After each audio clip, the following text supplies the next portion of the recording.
नमस्कार मंडळी, मी शीतल आणि तुम्ही पाहताय दिल्लीकर मराठी।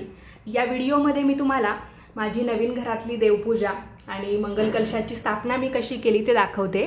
आता तुमच्याबरोबरच म्हणजे तुमच्याशी बोलता बोलताच मी मंगल कलशाची स्थापना करणार आहे। तुमच्यापैकी भरपूर जणांना या मंगल कलशाच्या बाबतीत प्रश्न असतात। कुलदेवीचा मंगल कलश आपण आपल्या देवघरामध्ये कशा पद्धतीने ठेवू शकतो या बाबतीत। तर मग मी ही मंगल कलशाची स्थापना करते। तुम्हाला काही अजून प्रश्न असतील, समजा व्हिडिओतून त्याची उत्तरं मिळाली नाहीत तर कमेंट्समध्ये नक्की विचारा। व्हिडिओ पाहत असताना सर्वांनी कमेंट्समध्ये आपापल्या कुलस्वामिनीचं नाव नक्की लिहा। चला तर मग मंगल कलशाची स्थापना करते।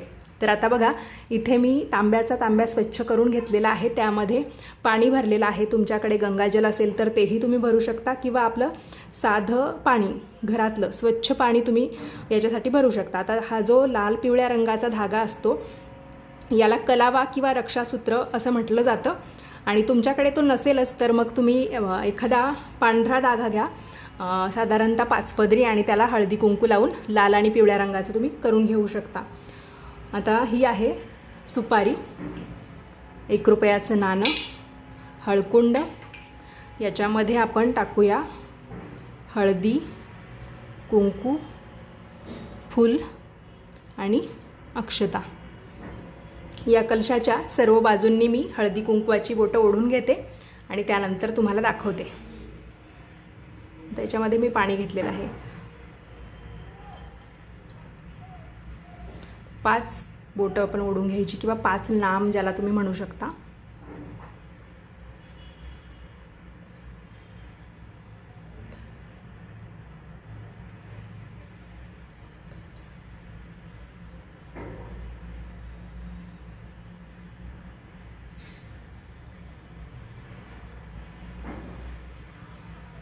तर अशा पद्धतीने आता ही विड्याची पानं लावते। याला आपण नागवेलीची पानं असंही म्हणतो।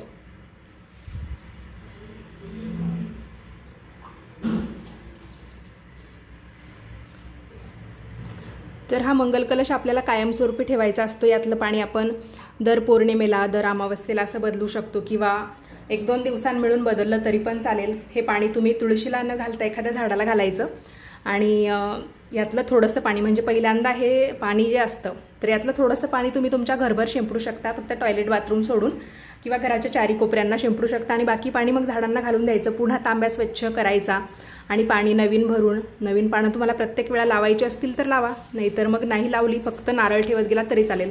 तर हा पाण्याने भरलेला आणि शेंड्या असलेला नारळ आहे। तर शेंडीची म्हणजे देठाची बाजू आपल्याला